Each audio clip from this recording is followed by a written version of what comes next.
ایک سورہ فاتحہ 3 دفعہ سورہ توحید پڑھ کر تمام مومنین مومنات مرحومین تمام علماء تمام شہداء اپنے مرحومین کو میرے مرحومین کو استاد شہید سبت جعفر شہید عارف حسینی کے روح کو پڑھ کر بسم اللہ الرحمن الرحیم.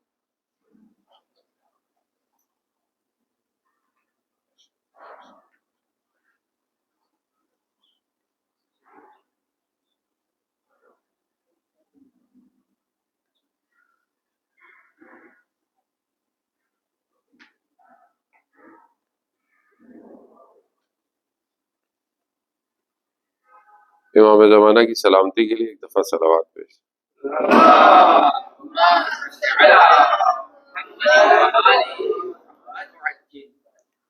حول ولا قوة الا باللہ العلی العظیم.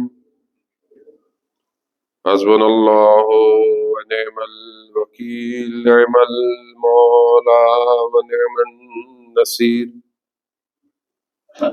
اعوذ باللہ من الشیطان الرجیم بسم اللہ الرحمن الرحیم. الحمد للہ الذی یؤمن الخائفین وینجی الصالحین ویضع المستکبرین ویہلک ملوکا ویستخلف آخرین. والصلاة والسلام علی رسول ثقلین محبوب رب المشرقین والمغربین جد الحسن والحسین نبینا سیدنا بالقاسم محمد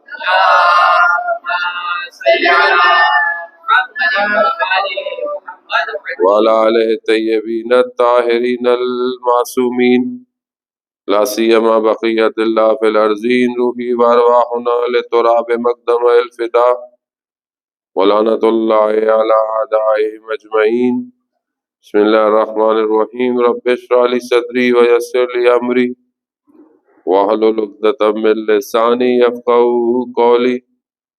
اما بعد فقد قال اللہ تبارک و تعالی فی کتاب الحکیم والقرآن المجید وما خلقت الجن والانس الا ليعبدون. صلوات بھیجے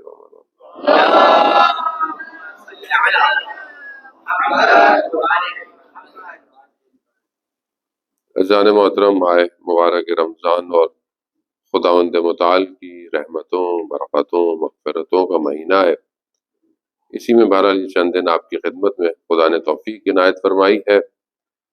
ماہ مبارک کا اصل ہدف ہی انسان کے باطن میں تبدیلی لانا ہے. ظاہر تو انسان ویسے بھی کوشش کرتا ہے اور ہر انسان ہی کوشش کرتا ہے، چاہے وہ مسلمان ہو نہ ہو. ہر آدمی اپنے ظاہر کو پاک رکھتا ہے، صاف رکھتا ہے، اور دنیا بھی بہرحال اسی کو ڈیمانڈ کرتی ہے. بھوکا پیاسا رہنا ویسے بھی آج بھی دوسرے جو مذہب کے لوگ ہیں وہ بھی بھوکے پیاسے بھی رہتے ہیں، اپنے حساب سے وہ فاسٹنگ بھی کرتے ہیں، لیکن ان کی فاسٹنگ اپنے سٹائل کی ہے. کوئی جوس پیتا ہے فاسٹنگ میں، کوئی باقی کام بھی کر لیتا ہے. جیسے ہمارے یہاں بھی آج کل لوگ پوچھتے ہیں مولانا صاحب دھواں کھینچا جا سکتا ہے روزے میں؟ کوئی مسئلہ تو نہیں ہے. تو دنیا اپنے حساب سے بھوکا پیاسا رہتی ہے. لوگ ڈائٹنگ کرتے ہیں، لوگ اپنی فٹنس کے لیے بھی بھوکے رہتے ہیں، لیکن ان کا ہدف ان کا ظاہر ہوتا ہے، ان کا ہدف ان کی باڈی ہوتی ہے، ان کا ہدف وہ اپنے آپ کو یا کسی بیماری سے بچانا چاہتے ہیں یا اپنے ظاہر کو اچھا کرنا چاہتے ہیں. ایک آدمی کسی بیماری کی وجہ سے بعض اوقات کچھ کھا نہیں پاتا، بعض اوقات شوگر کا پیشنٹ، ڈائبٹیز کا پیشنٹ میٹھا نہیں کھا پاتا. خدا کے لیے تو نہیں چھوڑتا، وہ بیماری کے لیے چھوڑتا ہے. اسی طرح بہرحال بہت ساری چیزیں ایسی ہیں کہ اتنی دیر تک آپ نہیں کھا سکتے، اتنی دیر میں، تو یہ بعض اوقات یہ سب ظاہر ہے. اور دوسرے مذاہب میں کہ جہاں پر اصل خدا ہی کو نہیں مانتے اور اصل کہیں بتوں کی پوجا کی جاتی ہے، تو وہاں آپ دیکھیں کہ آیت اللہ جوادی عاملی حفظ اللہ فرماتے ہیں، عالم باعمل، کہ دوسرے مذاہب جتنے بھی خاص طور پہ بت پرستی ہو گئی، وہاں پر کوئی کام بھی بت کے لیے کیا کیا؟ بت کے لیے قربانی دے دی، بت کو خود بنا دیا، بت کے لیے کچھ چڑھوائے ڈال دیے، کچھ کر لیے. لیکن کسی نے بھی کسی اور مذہب میں اس طرح کے جو غیر الہی مذہب ہے، وہاں پر کوئی بھی ماننے والا شخص اس کو جس کو پوچھتا ہے اس کے لیے روزہ کوئی بھی نہیں رکھتا کہ میں مطلب بھگوان کے لیے بھوکا پیاسا رہوں گا. ان کے اپنا کوئی سیٹ اپ ہوتا ہے لیکن بھگوان کے لیے نہیں ہوتا. اسی لیے خدا نے روزے کو خاص اپنے بندوں کے لیے قرار دیا، عبودیت کے لیے. اس لیے پہلے بھی آپ کی خدمت میں عرض کیا کہ روزے کا جو ریوارڈ ہے، روزے کا جو اجر ہے، وہ خدا کہہ رہا ہے کہ میں خود روزے کا اجر ہوں. یعنی جو شخص روزہ رکھے گا اس کا ریوارڈ کیا ملے گا؟ خود خدا اس سے ملے گا. اب بہرحال اسی خدا کو ہم نے حاصل کرنا ہے. اگر یہ خدا ہمیں ان چند دنوں میں حاصل نہیں ہوا تو اس کا مطلب ہے کہ کہیں نہ کہیں گڑبڑ ہے، اور ہمیں اسی گڑبڑ کو صاف کرنا ہے. جیسے کہ شیخ نے بیان کیا کہ قرآن کی آیت کی تلاوت کی، حدیث روایات بھی آپ کے سامنے ہے، احکام شریعہ بھی ہے کہ انسان جو ہے وہ جب تک طاہر نہ ہو قرآن کو مس نہیں کر سکتا. یعنی یہ ظاہری احکام ہے. تو آپ سوچیں ظاہری احکام میں طاہر ہونا، پاکیزہ ہونا، باوضو ہونا ضروری ہے. تو اگر قرآن آپ کے باطن پر اثر کرنا چاہے تو اس کے لیے باطن کا پاک ہونا ضروری ہے کہ نہیں ہے؟ باطن پاک ہونا چاہیے. تو اب یہ باطن ہم کیسے پاک کریں؟ باطن کو ہم کس چیز سے اذان محترم صحیح کریں؟ آیت اللہ غازی طباطبائی رضوان اللہ تعالی علیہ کہ جو آیت اللہ بہجت کے استاد بھی تھے، جب پہلی دفعہ عراق کی زیارتوں پر گئے تو ظاہر ایک کاروان کے ساتھ گئے اور 40 دن تک کربلا میں رہے. کربلا سے آگے جانا چاہتے تھے تو انہوں نے دیکھا کہ رستے میں ظاہر زمانے میں گھوڑے اور یہ سواریاں تھیں. تو جو کاروان کا لیڈر تھا وہ جہاں پہ بھی مہمان سرائے میں یہ رکتے تھے تو وہ سب سے پہلے جا کر ان سواریوں کو، جو گھوڑے اور اونٹ ہوتے تھے، ان کو خوراک دیتا تھا، ان کو پانی دیتا تھا. لوگوں نے اس پر اعتراض کیا کہ بھائی تم جہاں بھی رکتے ہو سب سے پہلے تم ان کی پیچھے بھاگتے ہو کہ تم ہمارا خیال کرو، ہمیں کوئی جگہ دو. تو اس نے کیا کہا؟ اس نے کہا کہ یہ راکب ہے، یعنی یہ تمہیں سوار کر کر تمہیں منزل تک پہنچانے کے لیے ایک سواری ہے، راکب ہے، یعنی اس پر تم نے سوار ہونا ہے. اب تم راکب ہو، یہ مرکب ہے، یعنی تم اس پر سوار ہو رہے ہو، یہ تمہیں لے کر پہنچنے. اگر میں ان کا خیال نہ رکھوں تو تم اپنی منزل پہ نہیں پہنچو گے، اس لیے پہلے میں ان کا خیال رکھتا ہوں. آیت اللہ غازی کہتے ہیں مجھے ایک نور میرے آنکھوں میں چمکا، اور یہ کہ انسان کا بدن کس پر سوار ہے؟ انسان کا بدن روح پر سوار ہے. روح ہے جو انسان کے بدن کو اس عالم اور پھر آگے کی طرف لے کے جائے گی. اگر روح کو میں نے بھی خوراک نہیں دی تو میں بھی اپنی منزل پہ نہیں پہنچ پاؤں. تو یہاں روح انسان کی امپورٹنٹ ہے.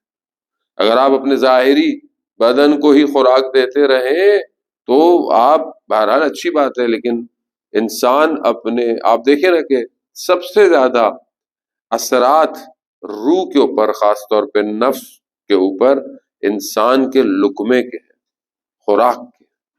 اگر انسان کا لقمہ حلال ہے تو بہت سارے کام ہیں. ایون حلال کے اندر بھی انسان کے لیے ضوابط ہے، قید و بند ہے، ایک لمیٹیشن ہے.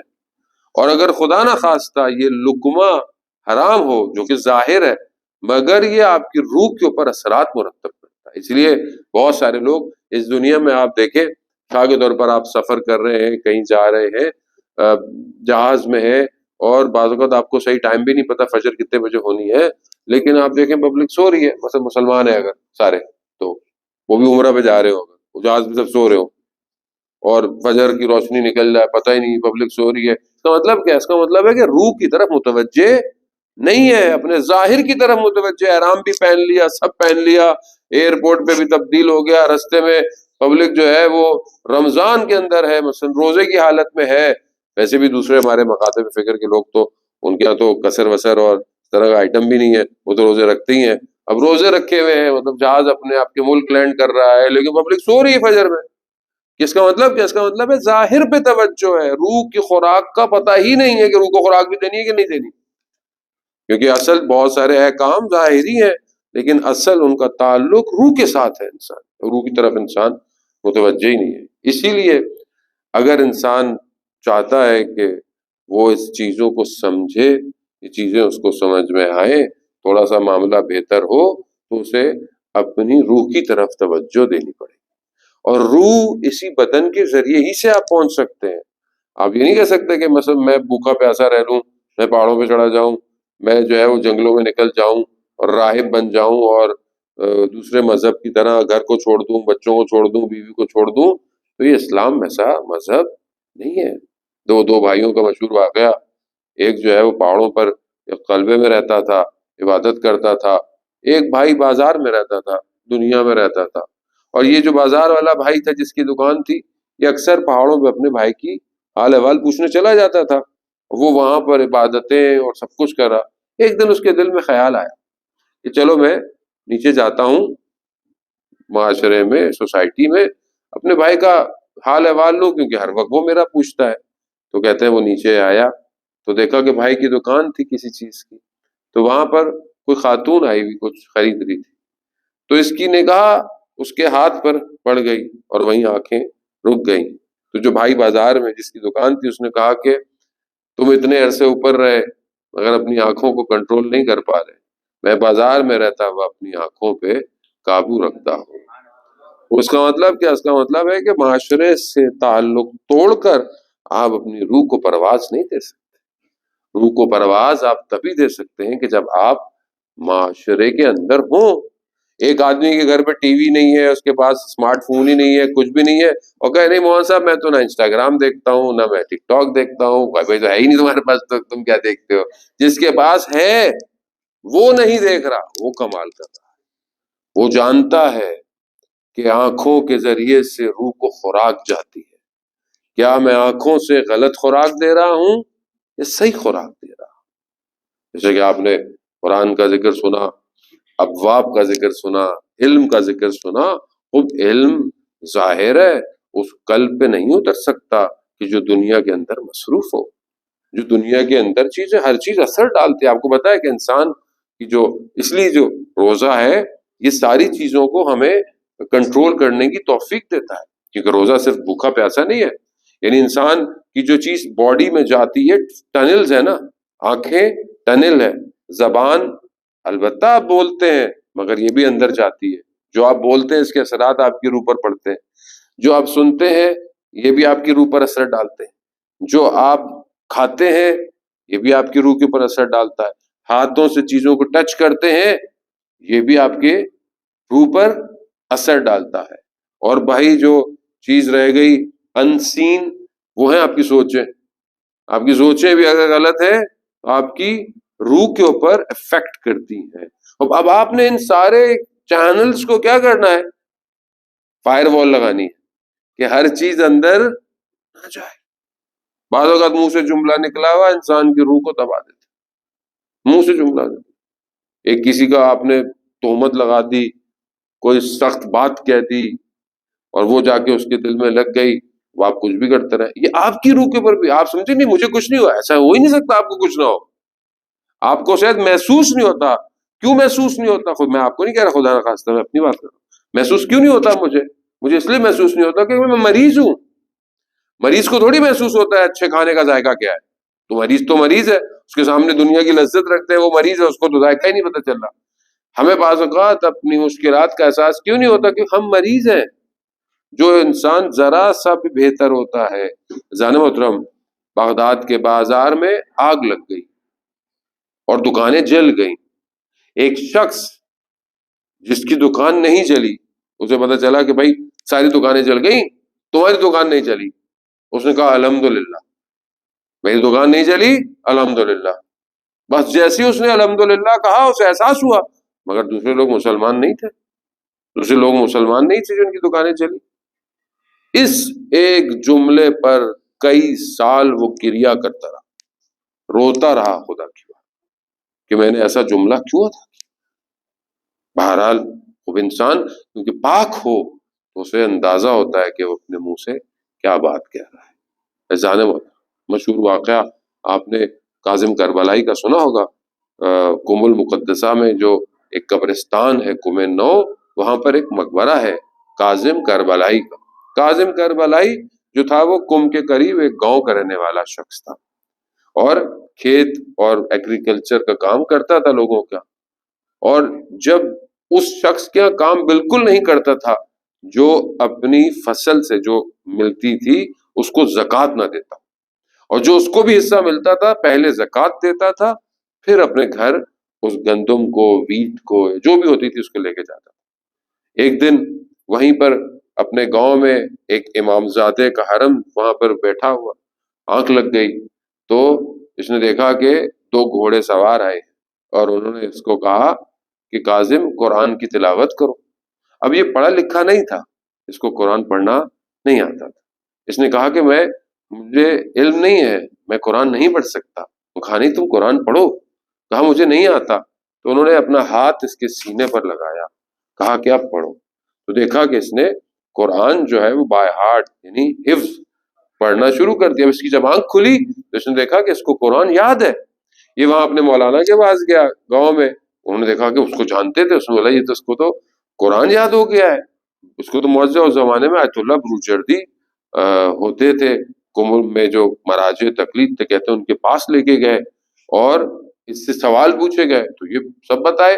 پھر اس کے سامنے کتاب رکھتے تھے، عربی کی کتاب، جس میں قرآن کا پتہ نہیں چلتا کہ کون سی آیت قرآن کی ہے، کون سی نارمل عربی ٹیکسٹ ہے۔ تو یہ صرف اس جہاں قرآن ہوتا تھا وہاں انگلی رکھتا تھا۔ تو اسے پوچھتے تھے کہ یہ تم کیسے کر رہے ہو؟ کہا جہاں قرآن ہے وہاں مجھے نور نظر آتا ہے۔ وہ کیونکہ باطن پاک تھا، صاف تھا، واجبات ادا کرتا تھا، لقمہ حرام نہیں تھا زندگی میں۔ جان محترم ایک جگہ کسی کے گھر کھانے پہ گیا اور دیکھا، واپس آیا تو دیکھا جو قرآن اس کو یاد تھا وہ بھولتا جا رہا ہے۔ اس نے بہرحال خود انگلی ڈال کر وامٹ کی، وہ جو کھانا پینا تھا باہر نکالا، اور پھر پوچھا اس سے کہ بھائی کس کے یہاں لے کے گئے تھے؟ اس کے مال میں کہیں شک تو نہیں تھا؟ مال اس کا کہیں خدا نہ خواستہ حرام یا کہیں واجبات خمس تو پے نہیں کرتا تھا؟ ابھی ہم لوگوں کو تو پتہ ہی نہیں چلتا، ہر چیز ہی کھاتے رہتے ہیں، نہ کچھ ہوتا ہے نہ کچھ بھولتے ہیں۔ اول یاد ہی کچھ نہیں تو بھولیں گے کیا ہم لوگ؟ ظاہر ہے میں اپنی بات کر رہا ہوں، وہ پاکی نہیں ہے اندر سے، اتنے ہمیں پتہ ہی نہیں چلتا۔ ابھی آپ ادھر بھی کھاتے ہیں پیتے ہیں، آپ کو پتہ ہی نہیں چلتا۔ کہتے وہاں سے آپ پوچھیے نہیں کسی سے اندر کون کام کر رہا ہے، نہیں پوچھے کسی سے۔ تو ایسا نہیں ہوتا، آہستہ آہستہ اثرات مرتب ہوتے ہیں، آہستہ آہستہ مرتب، پتہ نہیں چلتا آدمی کہاں سے کس ٹریک سے کدھر چلا گیا ہے۔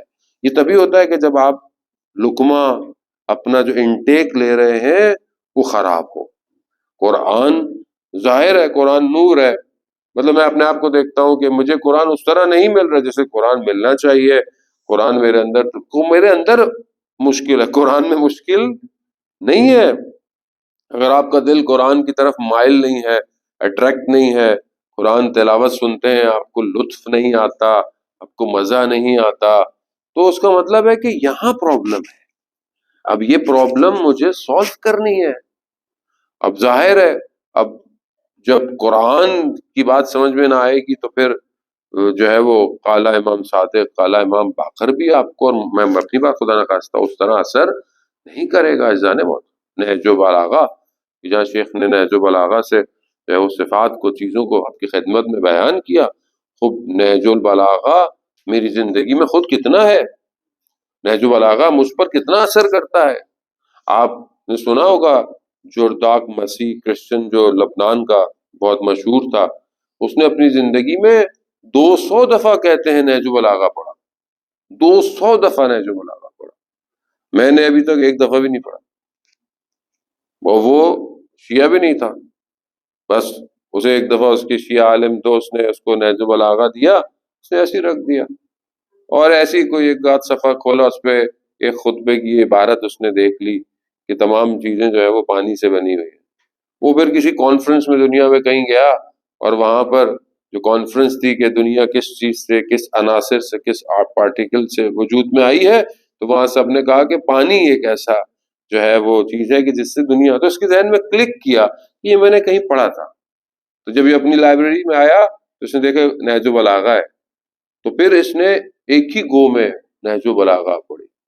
اب سوچیں کہ وہ صفات جب مولا امیر کی بیان کرتا ہے وہ، اور خود جو ہے وہ دوسرے مذاہب کے لوگ جنہوں نے نہج البلاغہ پر شرح لکھی ہوئی ہے، جان محترم خوب کیوں؟ کیونکہ کلام امیر ہے، اور کلام امیر وہ کلام ہے کہ جو آپ نے سنا کہ انا مدینۃ العلم وعلی بابھا، علی دروازہ ہے، اور رسول خدا نے بھی مولا کائنات کو جو علم دیے۔ شیخ مقدس اردبیلی آپ جانتے ہیں کہ کتنی بڑی شخصیت تھے کہ وقت کے امام سے ملاقات ہے، اور جب رات کو، جب اس زمانے میں حرم بند ہوتے تھے، جب حرم جاتے تھے دروازے خود کھل جاتے تھے۔ ان کے انتقال کے بعد یعنی اس مقام پر تھے۔ بہرحال میں اس لیے بہت سی چیزیں آپ نے سنی بھی ہوں گی، لیکن بہرحال ریپیٹ آدمی اس لیے کرتا ہے کہ بعض اوقات جو سامنے بیٹھا اس کے اوپر اثرات زیادہ مرتب ہوتے ہیں۔ یعنی شیخ مقدس اردبیلی تہجد کی نماز میں اپنا برتن ظرف جو بھی ہے کنویں میں ڈالتے ہیں، کس کے لیے؟ پانی کے لیے، وضو کریں، اور اندر سے ہیرے جواہرات آتے ہیں، پھر واپس پھینک دیتے ہیں، اور پھر دوبارہ جب کھینچتے ہیں پھر ہیرے جواہرات آ جاتے ہیں۔ اب آپ لوگ کہیں کنویں میں جا کے تہجد میں کہیں ڈھونڈنا شروع مت کیجیے گا کہ کہیں ہیرے جواہرات آئے۔ وہ مقدر اردبیلی تھے، تو مقدر اردبیلی نہیں ایکسپٹ کرتے ان ہیرے جواہرات کو، کہتے ہیں خدا مجھے وضو کے لیے پانی چاہیے۔ ابھی ہم ایک ہیرا لے لیتے، کہتے پورا پانی کا پلانٹ لگا لیں، ہمیں ایک ہیرا بھی مل رہا ہے بہت ہے۔ یہ ہستیاں کوئی اور تھیں، یہ ہستیاں کسی اور طرف تھیں، یہ کسی اور وادی میں تھی، ان کا مقصد، ان کا ہدف کچھ اور تھا۔ ان کا مقصد ہماری طرح، میری طرح نہیں، خدا نخواستہ۔ تو وہ ہستی، ایک عالم دین کہتا ہے کہ میں نے دیکھا ان کو ان کے انتقال کے بعد کہ مولا امیر کے حرم کے صحن میں سے باہر نکل رہے ہیں اور بدن سے نور ٹپک رہا ہے۔ تو میں نے کہا یہ سب کچھ آپ کو کہاں سے ملا؟ تو انہوں نے مولا کی زری کی طرف اشارہ کیا، کہا یہ سب یہاں سے ملتا ہے۔ خب کیا ہم لے پائے آج تک؟ کیا ہم اس طرح متصل ہو پائے، اٹیچ ہو پائے امام کی ذات سے، امام کی ہستی سے، اس علم سے؟ اور اس ایک حدیث کو تمام اہل سنت کی کتابوں میں سب نے اس کو بیان کیا ہے، اور اس کو بہرحال حدیث کا خاص نام میرے ذہن میں نہیں آ رہا کہ اصحاب جو تھے وہ بہت سارے، آپ نے قرآن کے اندر بھی ہے کہ جہاں پر قرآن کہہ رہا ہے کہ اپنے رسول سے اونچی آواز میں بات نہیں کرو، یعنی لا ترفعوا، اپنی زبان کو، اپنی آواز کو اونچا نہیں کرو رسول سے بات کر۔ اور اگر رسول سے بات کرنی ہے تو پھر کیا کرو؟ صدقہ دو، پھر رسول سے بات کرو۔ کیونکہ لوگ ہر کوئی اس زمانے میں سوال کرتے تھے، رسول خدا سے سوال کرتے تھے، بہت سوال کرتے تھے۔ تو بہرحال خدا نے کہا بھائی سوال کرنا ہے صدقہ دو۔ اب جب صدقے کی باری آئی تو حضرت آپ دیکھیں کتنے بڑے اصحاب، اور کتنے بڑے بڑے اصحاب تھے، حضرت سلمان فارسی جیسے، کسی نے کہتے ہیں صدقہ نہیں دیا سوائے مولا کائنات کے۔ مولا امیر نے صدقہ دیا، کہتے ہیں اصحاب کھڑے ہوئے تھے یا بیٹھے ہوئے تھے، امام نے رسول خدا کے ساتھ گفتگو کی، رسول خدا نے مولا کائنات کے کان میں گفتگو کی۔ قرآن کہتا ہے کہ نجوا کیا، یعنی آہستہ بات کی، سرگوشی کی، اور بہت لمبی بات کی۔ وہ بہرحال وہ ہم قاصر ہیں، مطلب میں جو چھوٹا طالب علم کے ان چیزوں کو بہت کھول کے آپ کی خدمت میں بیان کرے، لیکن جو ہے وہ خود مولا امیر فرماتے ہیں کہ یہ جو نجوا تھا، یہ جو گفتگو تھی، یہ خدا نے میرے ساتھ نجوا کیا ہے۔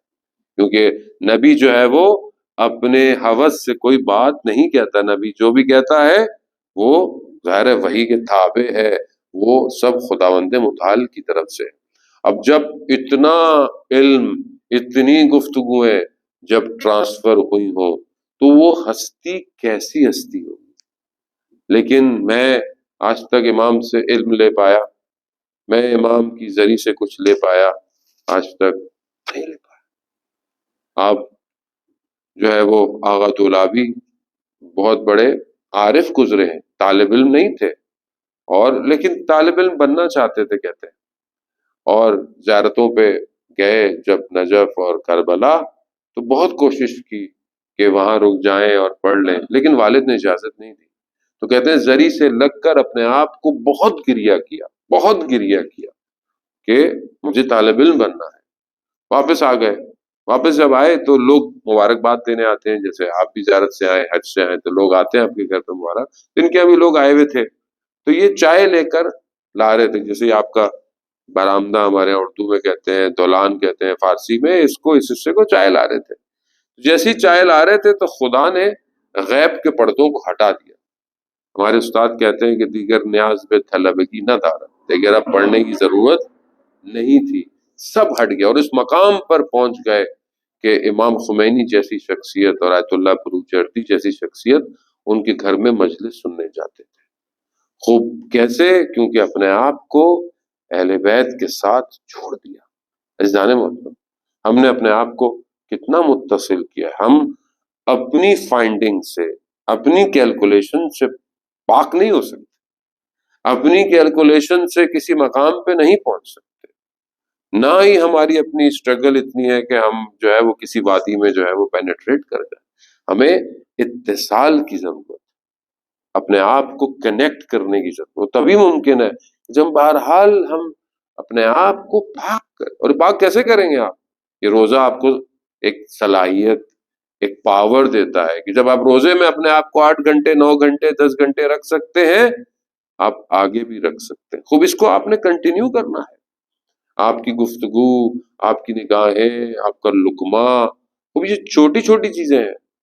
بعض اوقات حلال چیزیں آپ کے سامنے ہوتی ہیں، جیسے آپ کے پاس یہاں پر دسترخوان میں ساری چیزیں ہوتی ہیں، گھر میں بھی ہوتی ہیں، لیکن کیا ہر نوالا کھایا جائے؟ ہر خواہش کی جائے کہ میں یہ بھی اٹھا لوں یہ بھی اٹھا لوں؟ نہیں، یہ خواہش بھی جو ہوتی ہے انسان کے اندر، جو ڈیزائر پیدا ہوتی ہے، یہ ڈیزائر بھی اس کے آرزوؤں کو لمبا کر دیتی ہے، لمبی لمبی خواہشات لے آتی ہے۔ وہ بہرحال آپ کو بیلنس، اب آپ کا جو انسان کو اپنے آپ کو تھوڑا سا لمٹ رکھنا چاہیے۔ اب ہر چیز میں چاہوں تو خرید سکتا ہوں، ہر چیز میں چاہوں تو دیکھ سکتا ہوں، ہر چیز چاہوں میں کھا سکتا ہوں، خوب ایسا نہیں ہونا چاہیے۔ اگر آج آپ اپنے آپ کو ذرا سا ابھی بیلنس نہیں کر سکتے تو کل آپ کس طرح اپنے امام کی حکومت میں داخل ہوں گے کہ جہاں پر آپ بیلنس چاہیے امام؟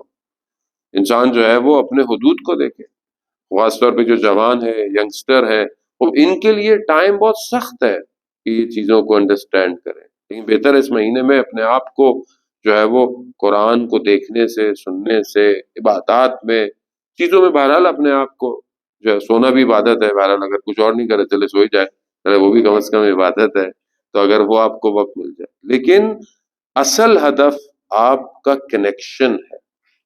میر داماد کے جو والد صاحب تھے، جو بہت بڑے فلاسفر تھے، وہ ان کے لیے کہتے ہیں، یا خود ان کے والد کے لیے یا ان کے لیے ہمارے استاد بیان کرتے ہیں کہ اس زمانے میں اصفہان میں جو بادشاہ تھا یا جو بھی سلطان تھا، جو بھی بڑی پرسنالٹی تھی، اس کے گھر میں ان کی بیٹی جو ہے وہ گھر سے بھاگ گئی، اور انہوں نے بہرحال اپنے لوگوں کو بھیجا، نہیں ملی بچی۔ دوسرے دن صبح بچی واپس آئی، جوان لڑکی تھی، گھر والوں نے پوچھا خیریت ہے؟ کہا خیریت ہے۔ پھر بچی کو بلایا تو پوچھا کہ رات کو کہاں تھی؟ کہا بس ناراض ہو گئی تھی، لڑائی ہو گئی تھی تو میں نکل گئی، مجھے کوئی جگہ نہیں ملی، میں دیکھا بازار بند ہے، تو رات کو میں نے دیکھا بازار میں ایک دروازہ کھلا ہوا ہے، روشنی آ رہی ہے، تو میں وہاں اندر گئی، تو وہاں ایک حجرے میں، ایک کمرے میں ایک طالب علم بیٹھا ہوا پڑھ رہا تھا، تو میں نے اس کو بولا کہ بھائی میں یہاں کے اس کی سلطان کی بیٹی ہوں، تو اس نے بولا میں کیا کر سکتا ہوں؟ کہا مجھے رات گزار دو۔ کہا گزار لو۔ تو کہا تم نے کھایا کیا رات کو؟ کہا اس کے پاس پیاز اور روٹی تھی۔ کہا وہی میں نے کہا۔ کہ اس نے کہا اس کے پاس اتنی تھی کہ ایک شخص کھا سکتا تھا۔ کہا پھر ساری رات اس نے کیا کیا؟ کہا میں تو سو رہی تھی۔ کہا کیا اس نے تمہاری طرف کچھ کیا، تمہیں دیکھا؟ کہا نہیں، اس نے کچھ بھی نہیں کیا، میں تو صبح واپس آ گئی۔ تو اس طالب علم کو اس نے بلایا اور اس سے پوچھا کہ کیا تم نے میری بیٹی کو دیکھا؟ کہاں جب پہلے داخل ہوئی تو میں نے دیکھا۔ کہا کیسی تھی؟ کہا میں نے کبھی اس طرح کبھی کسی کو دیکھا نہیں۔ تو کہا آخر کیا وجہ ہے کہ ساری رات وہ تمہارے حجرے میں رہی اور تم نے اس کی طرف دیکھا بھی نہیں؟ تو اس نے کہا کہ جب شیطان مجھے وسوسہ کرتا تھا، کیونکہ اس زمانے میں قندیل ایک شمع جو آئل سے جلا کرتی ہوتی تھی، وہ چراغ ہوتا تھا، تو جب بھی مجھے شیطان کہتا تھا دیکھو، تو میں اپنی انگلی کو اس پر رکھ دیتا تھا اور یہ کہہ کر کہ جہنم کی آگ دنیا کی آگ سے زیادہ خطرناک ہے، اور یہ کرتے کرتے پھر وہ اپنا ہاتھ باہر نکالتا ہے تو اس کا پورا ہاتھ جلا ہوا ہوتا ہے۔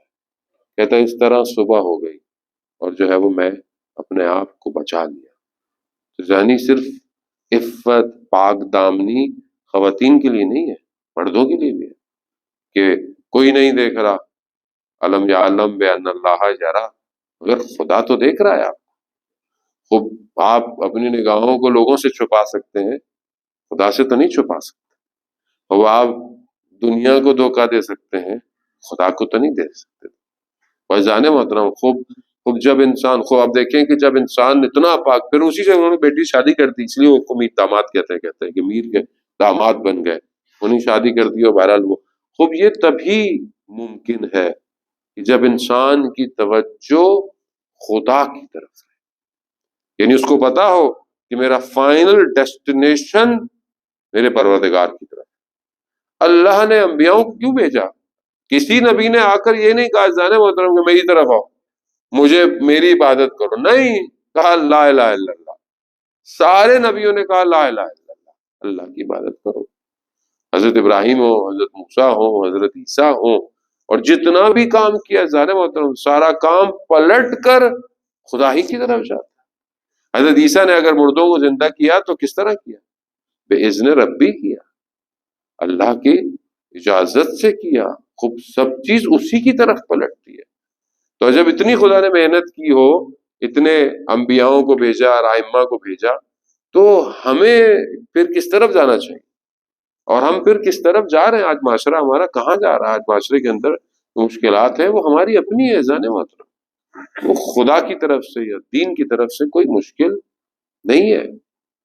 وقت کا امام ہمارا منتظر ہے، ہم سمجھ رہے ہیں وہ ہمارا انتظار کر رہے ہیں، ہم دونوں ایک دوسرے کا انتظار کر رہے ہیں، ہم منتظر بھی ہیں اور منتظر بھی ہیں، لیکن ہمیں خود آگے بڑھنا ہے۔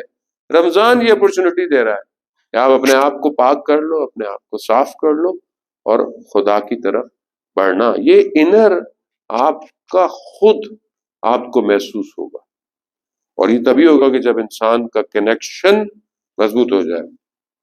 استاد فاطمی نیا بیان کرتے ہیں، ایک عالم کا جو لبنان کے عالم تھے محمد جواد مغنیہ، غالباً کہتے ہیں آیت اللہ خوئی کے شاگردوں میں سے تھے، بہت کتابیں کہتے ہیں انہوں نے لکھی، بہت خوش قلم تھے، قلم بہت اچھا تھا ان کا۔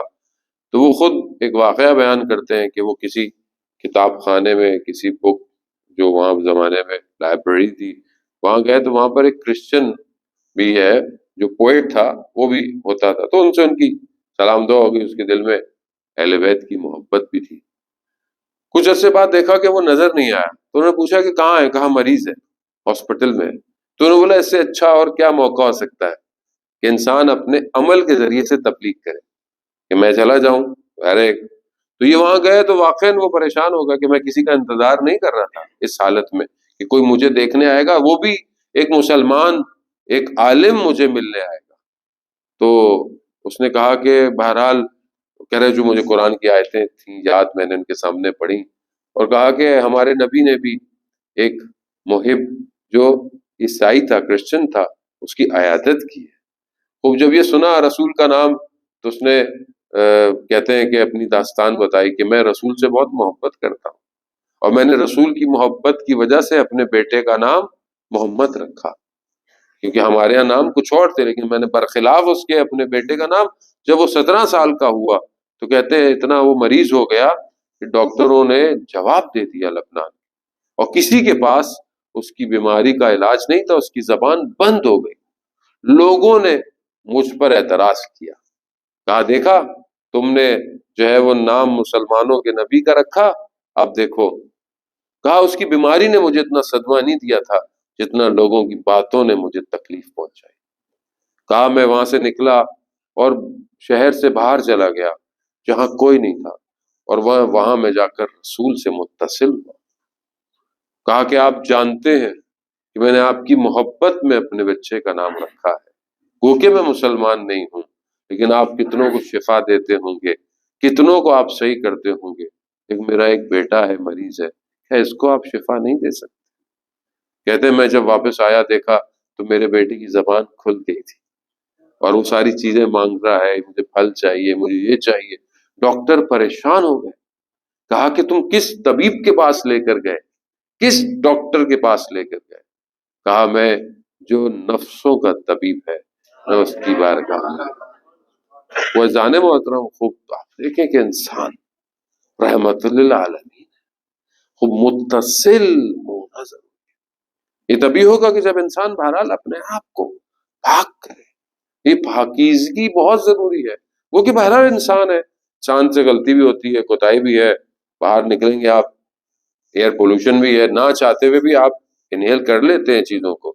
اس طرح زندگی بھی ایسی ہے، نہ چاہتے ہوئے انسان سے غلطیاں ہو جاتی، آنکھوں سے غلطیاں، زبان سے غلطی، نگاہوں سے غلطی، کان سے ہو جاتی ہے. لیکن اس کا مطلب یہ نہیں کہ آپ اس غلطی میں بہہ جائیں، آپ ساری زندگی وہ غلطیاں کرتے رہیں. نہیں، خدا کی بارگاہ میں آئیں، شرمندہ ہوں.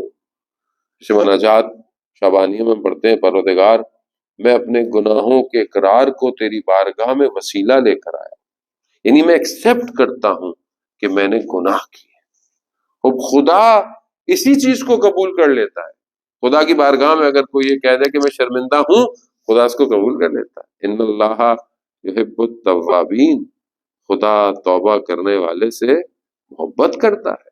خوب پلٹ آؤ، محبت اسی میں ہے جان محترم. خوب ہمیں بھی اپنے لیے بہرحال اس محبوب کی طرف، جیسے جب ہیر رانجھا کہتے ہیں، ہیر جب مر رہی تھی، یا لیلا مجنوں کا بہرحال یہ جو عرفا بیان کرتے ہیں کمپیریزنز کے لیے، ہمیں سمجھانے کے لیے، تو لیلا جب مر رہی تھی تو اس نے اپنی ماں سے کہا کہ مجنوں سے کہے کہ جو ہے وہ اس سے محبت کرے جس کے چہرے کو مرجھانا نہیں ہے، جس کا چہرہ فیڈ نہیں ہوگا، جس کا چہرہ ختم نہیں ہوگا.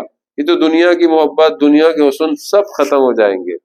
یعنی گویا اس سے محبت کرے جو ہمیشہ سے ہے اور ہمیشہ رہے گا. ہمیں اس محبت کی طرف عزیزان محترم بڑھنا ہے.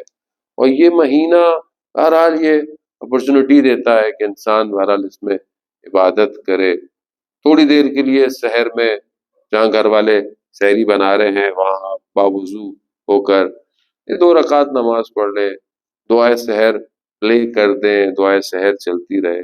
بہرحال کچھ پہلے سے بہتر ہو، کچھ پہلے سے زیادہ ہو، جو آپ ہمیشہ اپنی زندگی میں کرتے ہیں اس سے تھوڑا سا آگے کی طرف. صرف وزن نہ بڑھ جائے آپ کا افطاریاں کھانے کے بعد، یعنی آپ کی اسپرچل اپلفٹ ہونی چاہیے، یعنی آپ کی روح اوپر. اور وہ کیسے ہوگی یہ نہ میں آپ کو بتا سکتا ہوں، نہ آپ مجھے بتا سکتے. یہ تو خود کو محسوس کرنی ہے، یہ خود محسوس کرنی ہے. آیت اللہ بہاؤدینی رضوان اللہ تعالیٰ علیہ، جن کی قبر جو ہے وہ حرم حضرت معصومہ سلام اللہ علیہ میں ہے، وہ ان کے لیے فرماتے ہیں کہ جب آیت اللہ عبد الکریم جنہوں نے حوضہ بنایا ہوا تھا کم المقدسہ کا، ان کا جب انتقال ہوا تو اس زمانے میں فون، موبائل، اس طرح کی چیزیں نہیں تھی، میسج، لوگ خود جا کے پیغام دیتے تھے، بیٹھے ہوئے تھے. تو انہوں نے کہا کہ لگتا ہے ان کا انتقال ہو گیا. اور جیسے ہی گئے تو ان کا انتقال ہو گیا تھا. خوب یہ میسج کیسے آیا، یہ میسج کیسے ڈیلیور ہوا؟ روح اتنی بزرگ تھی جو ان چیزوں کو انڈرسٹینڈ کرتی. خوب جب جو ہے وہ آیت اللہ جواد ملکی تبریزی جیسی شخصیت کا انتقال ہوا تو کہتے ہیں کہ 100 سے زیادہ جو اسٹوڈنٹ تھے حوضے کے، ان کی خواب میں رسول خدا آئے کہ دیکھا کہ ایک جنازے کو اٹھا رہے ہیں. خوب یہ انسان تبھی پہنچتا ہے جب انسان اپنی روح کی بھی کوشش کرتا ہے. وہ کہ بہرحال ہم اپنی ظاہری زندگی میں اپنے گھر، بزنس، لباس، ظاہری فٹنس وہ اچھی چیز ہے، آپ سب کو جوان ہیں ان کو کرنا چاہیے. ظاہری education, everything is required and good, سب کریں، علم حاصل کریں، ساری چیزیں کریں، مگر اپنی روح کی طرف بھی متوجہ ہوں. کیونکہ ایٹ دا اینڈ جو آپ کو بچائے گی وہ آپ کی روح ہے، وہ آپ کا سول. باڈی یہیں ختم ہو جائے گی، باڈی کوئی آپ سے پوچھے گا بھی نہیں. دنیا کے برانڈڈ کپڑے، برانڈڈ نام سب ختم ہو جائے گا، کوئی نہیں پوچھے گا کون سی خوشبو لگاتے تھے. خوشبو ولایت کی اگر ہوگی تو وہی اندر آئے گی، وہی قبر میں آئے گی. لباس جو ہے وہ تقوی کا ہوگا تو وہی لباس انسان کو جو ہے وہ بچائے گا. اور رابطہ اگر ان ہستیوں سے ہوگا تو یہ رابطہ آپ کو پرواز کروائے گا. پھر یہ بہرحال آپ کو گولڈ کارڈ، پلیٹینیم کارڈ کام نہیں آئیں گے، یہ ولایت اپ گریڈ دے گی آپ کو آگے کی طرف. عزیزان محترم، بہرحال وہ شخص کا واقعہ، بہرحال آپ سے التماس سے دعا بعض اوقات لوگ کہتے ہیں مولانا صاحب آپ جلدی ختم کر دیتے ہیں، ہمیں پتہ نہیں چلتا. میں اپنے ٹائم پہ ختم کرتا ہوں، پتہ تو چلتا، آپ کو نہیں پتہ چلتا، لیکن بہرحال مجھے گھڑی نظر آ رہی ہوتی ہے. عزیزان محترم، وہ ایک شخص عالم دین کہتے ہیں کہ میں جو ہے وہ مجلس محرم کی پڑھ کے آ رہا تھا، اور میں نے دیکھا راستے میں ایک شرابی جو ہے وہ کھڑا ہوا ہے، نشے میں ہے. تو مجھے روک دیا، اس نے کہا شیخ کہاں سے آ رہے ہو؟ میں نے کہا میں مجلس پڑھ کے آ رہا ہوں. تو کہا ہمارے لیے بھی مجلس پڑھو.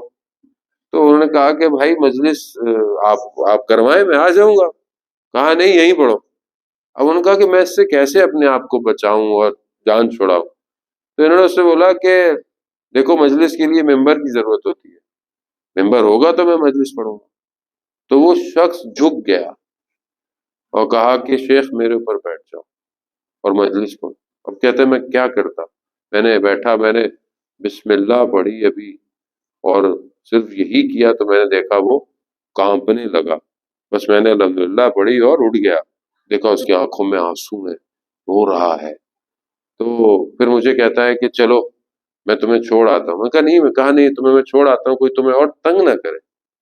جب میرے گھر کے دروازے پہ پہنچا تو مجھے اس نے بولا شیخ ایک سوال پوچھوں؟ میں کہا ہاں پوچھو. کہا شیخ یہ بتاؤ کیا ممبر حسین جہنم میں جلایا جائے گا؟ تو پھر شیخ کہتے ہیں کہ میں نے اسے کہا کہ نہیں، ممبر حسین جہنم میں نہیں جلایا جائے. خوب ایک محبت، ایک عقیدت، ایک نگاہ، دیکھیں کہاں انسان کو لے جاتی ہے، کہاں انسان کو بچا دیتی ہے. اس لیے بہرحال خدا کا شکر کریں کہ خدا نے ہمیں اس در سے متصل رکھا. یہ در نہیں ہو تو ہم در بدر ہیں. یہی در ہے جو انسان کو دنیا اور آخرت میں کامیابی دے گا. وآخر الدعوانا الحمدللہ رب العالمین. پروردگار تو رحمان ہے، تو رحیم ہے، ساری حمد و ثنا تیرے ہی لیے ہے. تجھے واسطہ محمد و آل محمد کا امام زمانہ کے ظہور میں تعجیل عطا فرما، ہمیں ان کے ناصروں، ان کے مددگاروں میں شمار فرما. حاضرین مجلس محفل میں جو ہیں ان کی جائز خواہشات کو پورا فرما. جتنے لوگ بیمار ہیں، التماس سے دعا کہی ہے لوگوں نے، حاضرین میں بھی ہوں گے. پروردگار تجھے واسطہ بیمار کربلا کا شفائے کاملہ اور عاجلہ عطا فرما. جو لوگ بے گناہ اسیر ہیں، پروردگار انہیں جلد سے جلد رہائی عطا فرما. مسلمان جہاں بھی اپنی آزادی کی جنگیں لڑ رہے ہیں انہیں کامیابی عطا فرما. علماء کرام، مہاراج اکرام اور جو بھی دین کی خدمت کر رہا ہے، پروردگار انہیں طول عمر اور سلامتی عطا فرما. یہاں کے لوگوں کو، مومنین کو آپس میں محبت اور اتفاق کے ساتھ رہنے کی توفیق عطا فرما. یہاں کی بہرحال کمیٹی کو، آرگنائزیشن کو، جماعت کو، اس مسجد کو امام کے ظہور کے لیے تیار ہونے کی توفیق عطا فرما. پروردگار ہم خطا کار ہیں، ہمیں ماہ مبارک میں قرآن کی تلاوت کی، اس کو سمجھنے کی، اس پر عمل کرنے کی توفیق عطا فرما. اللہم ارزقنا زیارت الحسین فی الدنیا و شفاعتہ فی الآخرہ. صلوات بھیج محمد و آلہ.